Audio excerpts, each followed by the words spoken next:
Hello, good afternoon. Welcome to Overdose and Chill with what I learned just now, actually, before we hopped on. It's actually Lindy Crea. For all these years, I always thought it was Crea, and I've never heard anyone pronounce it, so I just assumed. So Lindy Crea from ReCharge Payments. Thanks for joining us today.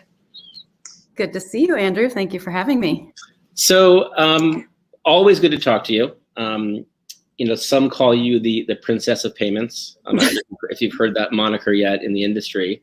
But I know you've had a really great career across a lot of the payment space, from Amex to Klarna to now ReCharge. For any folks who are joining in, by all means, if you have any questions, comments, drop them into the whatever channel you're watching through, and we will get to those questions as they pop up. So, Lindy, yes, where are you calling in from today? I'm home in Boulder, Colorado. Have you guys done any skiing yet this year? We haven't. I sort of wrote this year off, actually. I think the last time I skied was with you.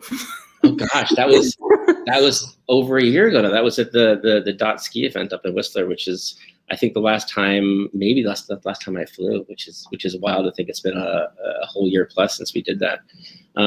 I do remember chatting with you a few months ago, and you had I actually met your lovely husband Giles this past week through video chat. I know there was an incident. I know he's in the wine business, and this is how I imagine the incident went down. Okay, and you can correct me if I'm wrong. There was some severe weather. I guess the warehouse is in East Coast, New Jersey. Yeah. Somewhere else. So in my head, there was a big storm. I think there was like a tornado or something. It hit the warehouse. There was severe damage. At which point, you and Giles immediately grabbed your go bags, ran to the car, left your kids at home, called your in-laws and said, left the kids at home, please go watch them, grabbed a flight to New Jersey to make sure that you basically drank it all before it went bad. It's in my head how it went down. Is that? Almost. Yeah. I mean, when he sent me the message that there was a tornado in New Jersey, I had skepticism. I've never heard of a tornado coming from the Midwest. A tornado on the East Coast sounds a bit suspicious to me. But I Googled it, and apparently it was like tornado force winds that kind of did a tin can thing to this warehouse. Yeah, we get them once in a while, like every few years in New York. There's one in Brooklyn a couple of years ago. But anyway, we are here today to talk about e-commerce, the industry, the ecosystem, and a place that you are certainly familiar with and are entrenched in many ways. Can you tell us a little bit about you, sort of your background, and how you came to be at ReCharge these many years later after joining the payment space?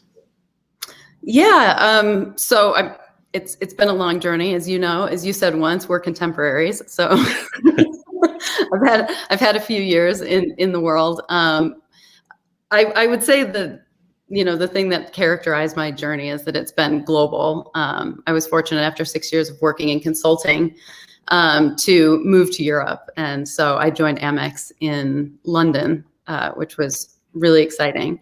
And my background is consulting. So the way that I got into payments was really kind of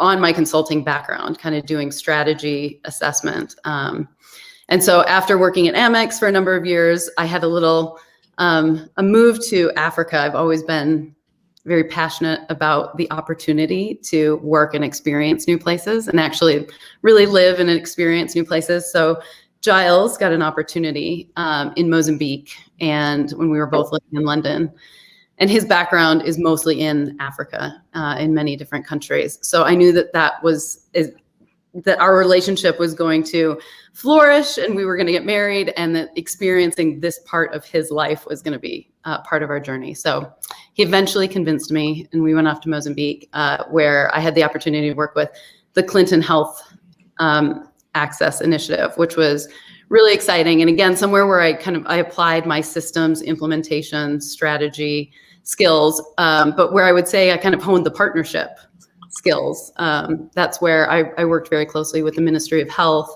with UNICEF, in the private public sector, with a number of universities, in order to develop solutions for difficult problems. And the partnership there was really figuring out what these different organizations' objectives were, and align what we were doing to achieve their objectives, and ultimately create better outcomes for women and children in those countries. So that wasn't payments, but it was solving big problems. And eventually, after we had a couple kids, we decided that the US was a good place for us. And I found my way back to payments through my former colleagues at American Express. They talked about this cool company that was just getting started in the US, Klarna.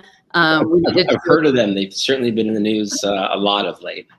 They are making a lot of noise. It's so exciting to see, considering when I started with Klarna at the end of 2016, I think, it was, I would go to Magento Imagine and I would work my way around all the booths and say, have you heard of Klarna? And, most often that first trip, it was like, no. And then I'd give my pitch. So now it's just really exciting to see kind of where things have landed. And I think there was a lot of skepticism back then. The response that I got oftentimes was, the US uses credit cards. We don't need another payment method. Like even the wallets aren't really used. And so I think it's really exciting to see now that things have actually been disrupted and to the consumer's benefit. I mean, when you think about sort of the evolution of that space and the evolution of tech and spot solutions, as it were, within the e-commerce ecosystem, you think about luxury brands in particular, how they've always been very slow to adopt things like UGC, ratings and reviews, and things that they felt detracted from their brand and lessened the sort of elite luxury aspect of it. So, and I wonder, was there any resistance or reticence for brands, luxury or otherwise, to sort of offer what ostensibly is layaway, right? Where I guess not layaway because you're getting the product up front, but this whole idea of, well, you may not be able to potentially afford it up front, and you're paying in installments, and that's not what our brand's about. We're about a certain lifestyle. What did you see in that space? So I think from the ultra luxury category, it was always a friction between kind of our brand positioning and their brand positioning, and they weren't ready to do that. But I think they're being disrupted by these up and coming luxury brands. Like you look at a brand like Mgemi, which is a Klarna client, and I am a customer. I love their shoes, and they're beautiful Italian shoes. They're a higher price point for me anyway, but they've got beautiful leather soles. They last and last. You can walk all around New York City in them, and they're beautiful. So for me, being able to pay in installments for a pair of $400 shoes kind of makes sense, and then they last for 3 years. And for me, that's a luxury item, but it's an investment. I think of it as an investment piece. So instead of buying something that makes more sense for my personal cash flow right now, I can invest in something that's higher quality and that's going to last longer.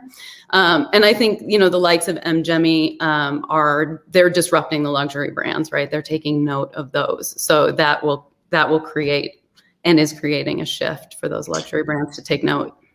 And would you, I think most people who would be watching in probably understand and know this space, but some may not. Can you explain at a high level what solutions like Klarna offer to the user and to the merchant?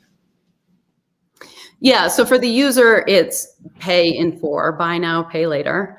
You pay in 4 installments. So for the customer, it allows you to, with no additional cost to the customer, to break up those payments every 2 weeks. So you're paid full in 6 weeks, and there's no additional cost. So like when I was growing up, my mom did do the layaway, and she looked at it the same way, right? She wanted to buy us nice school clothes, a nice coat, nice shoes for the year, and that layaway was a nice way to do it. But like you said before, the customer gets their product up front, and then they get to pay over a period of time, and with no extra cost. For the merchant, it helps increase average order values. Like I said, I'm more willing to buy that $400 pair of shoes knowing that I can pay for it over time and they're going to last longer than the $100 pair of shoes. So retailer and the merchant gets paid up front, right? So the merchant gets paid at the time of purchase. They don't have to wait for the funds. It's on the pay over time provider with a Klarna to go and collect the funds from the end user. So it's sort of I've always thought it was a win-win for everybody. Well, and Klarna carries the risk. Yeah. So they're managing the relationship with the customer. So if there's a late payment or they need to change their card, that's not any of the merchant's concern. Yeah. So very cool technology, very cool space. That's absolutely whether it's Klarna, whether it's Affirm, whether it's Afterpay, it's all the rage right now, and every brand is clamoring to get that on their site to the point where I think certainly for a brand like Klarna, which has certainly after having a Super Bowl ad, which is the first time I've ever seen anything like that happen, it's become a brand unto itself in the consumer ecosystem where consumers go to a site, they see that the site takes Klarna. And they're like, damn, that's a cool brand because they have Klarna. Like that makes them cooler, which is sort of a very weird thing to be like, oh, they accept Discover Card. They're a really cool brand. It's a whole different dynamic. But all right, so your journey through Klarna, building out the partnership ecosystem there, and then you made a pivot. You made a pivot, 6 months ago now, just over 6 months ago. Yeah. And you made the jump to another payment solution in ReCharge. Can you tell us a little bit about what ReCharge is all about? Yeah, so ReCharge powers subscription payments. Particularly, they are the industry leader for physical goods subscription. And they're powering the likes of Native Deodorant, Huel, Protein, a lot of really great D2C brands. So really anything that's in your home that you are consuming and replenishing on a regular basis, those are all products that ReCharge helps to allow for subscription to the end consumer. Very cool. So you made a jump. Tell us a little bit about what you're seeing in that space right now. I know it's another space that certainly during COVID has seen a pretty dramatic increase in use across e-commerce websites. Yeah. So I mean, for me, all of these the solutions that we work in, I have to be passionate about the experience that the end consumer is using. And so when I learned more about ReCharge, and it was definitely in the time of COVID, and I'm a mom, and as every parent knows, COVID has been stressful it's stressed our time and our capacities. So when I was learning about ReCharge, it was kind of like, this is exactly what I need right now. I need products to be delivered to my home just in time when I'm ready to use them in a smart way, and products that I appreciate and value. So I think that's the other thing is it instead of me going to the store and looking for, whatever 5 SKUs of deodorant they have or whatever 5 SKUs of oat milk that they have, I can actually go out into the internet and find products that appeal to the things that I appreciate, like sustainability or women-owned brands. There's just a whole larger universe out there of products that I can choose from and then have them delivered directly to my home. So that value proposition to me is incredible from a consumer standpoint. Subscriptions, I guess, as you alluded to, has accelerated during the time of COVID for the reasons that I mentioned. I guess, everybody's at home and doesn't necessarily want to go to the store. So I think that's one thing, but the value of subscriptions, I think, transcends just the time of COVID. So like I said, I think, it gives us an opportunity to have that convenience of things being delivered to your home, but also the choice to access all these different products as opposed to, what our big box retailer is deciding that they're going to stock on their shelves. So subscriptions is growing 70% year over year. It's projected to be a $500 billion business in 5 years. $500 billion. So it's huge. When I think about when I was doing the addressable market assessment of e-commerce 5 years ago for the US, like that was 300 billion. So subscriptions in and of itself is going to be huge, and it's growing massively. And for the brands, it creates recurring revenue, which is obviously very nice. It helps with forecasting, for cash flow. It makes brands very interesting for acquisition. Yeah. It helps for, as you said, Giles is in wine, so I can appreciate from that, our family business, the importance of being able to forecast inventories. And if you have subscribers who are, predictably ordering or having your product replenished on a regular basis, that certainly helps for forecasting. Yeah, it's interesting. We've been working in subscription for, I think, like 14 or 15 years now, working across some large CPG brands, and it's complicated. It's cart shopping carts are always complicated in e-commerce. And then once you add the element of subscription, it becomes even more complicated. How do you schedule the deliveries out? How do you notify the user of the delivery? How do they edit an order on the fly? How do they skip an order? How do they cancel, pause, all those things that I think historically, my growing up, the big subscription was like Columbia House. It was, easy and impossible out kind of thing, where you just had these CDs coming on a regular basis. And I think it ended up between that and magazines, it became kind of a dirty word. Like you didn't want to subscribe to anything because you were tied to it for the rest of your life. And then that, the mentality has changed over the years, and there's convenience, and certainly for things like home water delivery, 5-gallon jugs, it's kind of a no-brainer. Who wants to lug a 5-gallon jug around? And there was that trajectory of subscription over the past, say 5 to 8 years in particular. But then, as you noted, when COVID hit, and all of a sudden, at the height of COVID, when we were, we didn't know what was going on, there was kind of panic, and people were under the impression that if you stepped outside, you'd spontaneously combust. There's no world in which you're going to go to the store to buy something that you can get delivered. Why risk life and limb for a package of napkins or a flat of soda? So I think that sort of triggered something a lot of people to go, you know what, if I don't have to go out and get it, I ain't going to do it. I'm going to have it delivered on a recurring basis. And then I think that's changed the whole paradigm of many people's mentality of what subscription is. And now it's less, well, should I subscribe to it? And like, holy shit, what can I subscribe to? Like, what can I get that I don't have to think about and comes on a regular basis and makes my life that much easier? And I think there's folks like ReCharge are very well positioned to help merchants deliver on that and to help customers receive the benefit of it. Yeah, and to your point, I think one of the important aspects of our technology is our customer portal. So the customer portal there is there to empower the customer to manage their subscription. So to your point, I had a gym membership, which I think, I signed up for in 2000 in blood. I think I was able to cancel it about 20 years later. But that's not the perspective on subscriptions or how the ReCharge tool is set up. So, there's a really nice customer portal off the shelf that merchants can implement, and it allows them to empower their customers to skip orders, swap, change their delivery date, cancel. And even if a customer does choose to cancel, there's a great opportunity to capture more information and really understand, what's that customer's experience, try and retain them, but of course, still obviously not lock them down.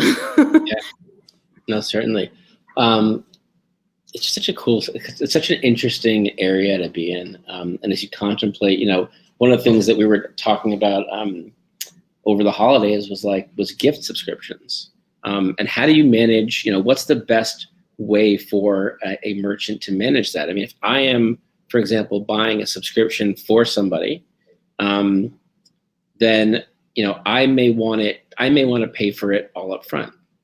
Because the idea of sending someone, my cousin, a beer of the month club subscription, and all of a sudden in July I lose my credit card, right? And then I need, it won't transact. The next thing you know, this year-long recurring beer of the month thing that I sent my cousin stops coming, and I'm kind of a crappy cousin because I didn't deliver on my gift. So things like gift wrapping, things like gift subscriptions, and how you manage that, it's a super complex thing to work through on the tech side of things, right? And I guess to that end, one of the things that was always a challenge, I think, certainly in the Shopify space, and appreciating that you guys work across, multiple shopping cart platforms, but sort of grew in the Shopify space. That was sort of your roots as ReCharge. There was always this separate shopping cart. There's always the Shopify checkout and the ReCharge checkout, right? If you had a one-off item, it went through Shopify, and if it was a recurring item or a bundled cart, I think it all went through ReCharge. I don't recall the logistics of it, but that's changed a little bit in the past 3 months. Yeah. Yeah. So we launched with a unified checkout with Shopify. Shopify launched a set of APIs that allows the subscription providers to build to their checkout and provide a unified checkout experience. So we're very excited about that. We launched back up in the App Store after building to that checkout, and we have a 4.7 star rating. We're very proud of. Very nice. But it's important to note we still have 14,000 merchants that are on the original integration to Shopify, and there's no impetus for those for those merchants to move. So the ReCharge platform itself, nothing changes, and we'll continue to support those connectors to our classic connection and then this new unified checkout connection. And what are the major benefits of that? Does that mean that even though I guess ReCharge used to uses Stripe as their payment gateway, which is the same as Shopify payments processor, which is Stripe, are they now leveraging Shopify payments explicitly by going to the unified checkout? Is that the one of the benefits there? That's the payment processor for that unified checkout. Okay. And then what does that mean on the back end of ReCharge in terms of managing it in the admin? Is that within Shopify now? Is that an integrated back end as well? Do you know? I don't know. Sure. If you're not sure, don't worry about it. I went over my skis on that one. You said back end and my brain went. Partnerships. Yeah. So, all right. So, and then what other platforms are you guys currently working across, and then sort of what's on the roadmap in terms of additional shopping carts to work with? So we're working with BigCommerce now. We should be launching in their app store, and we've already got merchants live there. We're very excited about. Very cool. So, congrats on that. Thank you. Very nice experiences. And yeah, we're excited about working with BigCommerce. They're a really great partner, and there's a lot happening there. They're growing really fast. We have a great alliance with them in sort of categories like CBD. CBD is very hot. I'm in Colorado, so that whole category is very hot where I am. Yep. But there's some great overlap there. Those CBD brands, people are looking for those products to be replenished on a regular basis. And that's a great category for BigCommerce. We are also, we should be launching shortly, and I'll be able to share more information, just some exciting API builds, some headless API builds that'll be really interesting. And it will continue to extend into the Magento space. I love working with the Magento merchants. I'm excited to get back to Magento Imagine. So yeah, I don't know when, I don't know the next, I thought I saw a notification recently saying that they're actually planning to move ahead with Shop Talk in person. Do you see that anywhere? Or am I making that up? I don't know. Is that when? I think it was September or something. Okay. We'll see what happens there. Very cool. What else is going on in your world? Well, Andrew, my life's pretty simple. It's work and children, my family. That's about it. Like you pointed out, I'm not even skiing this year. So just because I want to get this on record for your kids later in life. I know at the beginning of COVID, you went into lockdown. One of the reasons for your transition, if I'm not mistaken, was sort of, you were traveling a lot with Klarna, and, ReCharge certainly offered a more local lifestyle. And you worked from home for a very long time when COVID kicked off. I understand that since then you've gotten some office space. I'm curious to why you did that. So my kids were at home. The schools were closed through the end of the year. So they were in the house and I was starting a new job. So ReCharge actually offers employees a subsidy for office space. So yeah. I was like, I will take advantage of that and get out of the house. So that just helped me to focus. And my husband, bless him, managed all of the virtual schooling for that period. So that was a lot. I thank him for that. I love him very much for that. But fortunately, they're back at school pretty much full time, which makes me happy. That's where they want to be. And so that helps everyone. They're still coming home on the school bus at 3 p.m. So the office space outside the house is still very helpful. Okay. You handled that much more delicately than I thought you might have. The joke there being that her kids are home and she needs some space to go and work. That's the issue here. Cool. So all right. So payments, pay over time, subscription. What's next in payments? What's next in unified checkouts? What's next in one-click checkout? What are you sort of seeing, and what are your thoughts there? I mean, I think it's diminishing that time between discovery and purchase. We're all on our phones. We're discovering things, be it through Instagram or TikTok, and being able to discover a brand or a product that you want to try. I think that's where things are going. Just being able to shop where you discover things. And then more than that, even shoppable experiences. You imagine you're watching Hulu and the whole advertising world has changed. And I was watching The Flight Attendant, very good show, and she's a very snazzy dresser. That and Killing Eve, some very good fashion happening in there. I think if you could shop those experiences on those shows, that would be amazing.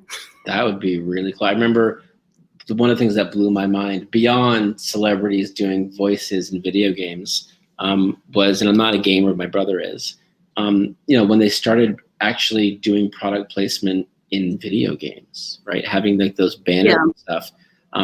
And I think that's sort of an extension of blurring the lines between your reality and not. And the idea, it's so cool. You're watching a TV show, like that's cool. Already now on Amazon, when you pause a show, it pulls up who's in that scene.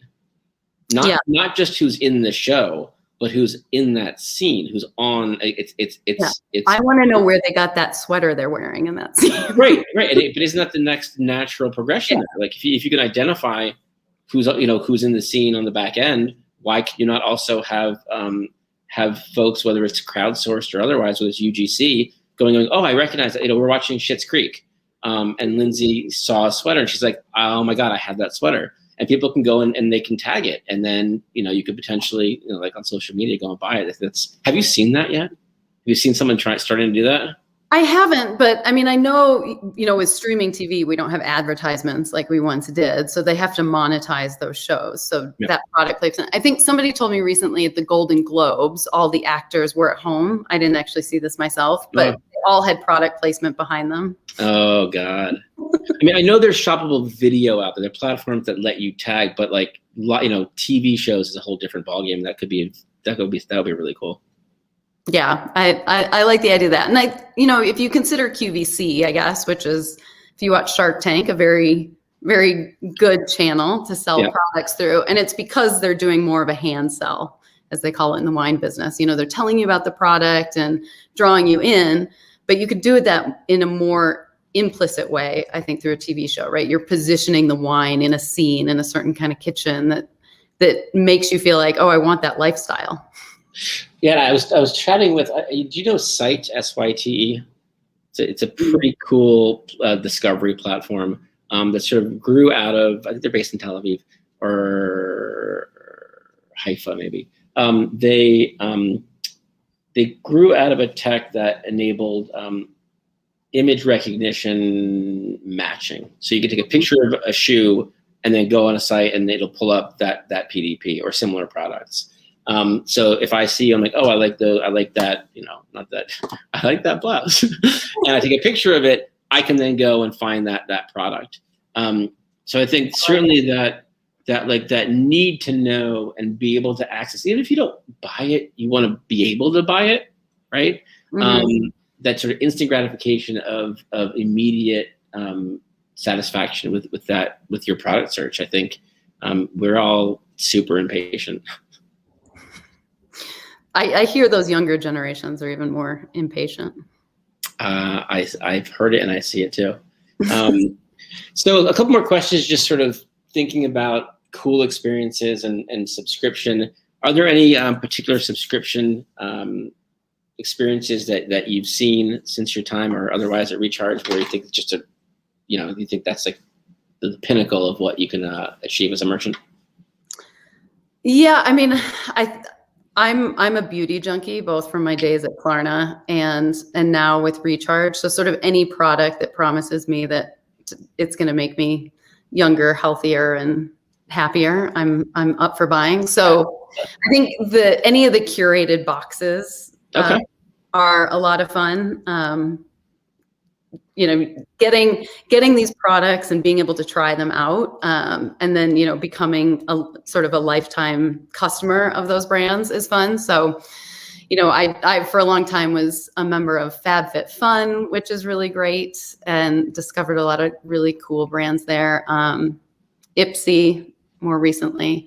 And then just the food boxes. So, we've subscribed to a few through the time of COVID to a few spice companies, as well as, some of Might one of those be by Chips Spiceology? Yes. Yeah. Not subscription yet, but we are definitely using his spices. So we're big cooks. So some of the meal products are like almost a little too prepared for us. And so the spiceology stuff is a little bit nicer and it's a little bit healthier, I would say. You can just like use the flavors and stuff on a piece of meat and have veggies. It's interesting. I have a Quip toothbrush. I'm not sure if you're as familiar with it. So getquip.com. It's very cool. Not our site, but one that I love. And it's interesting. A lot of times you see these sites that offer these amazing experiences.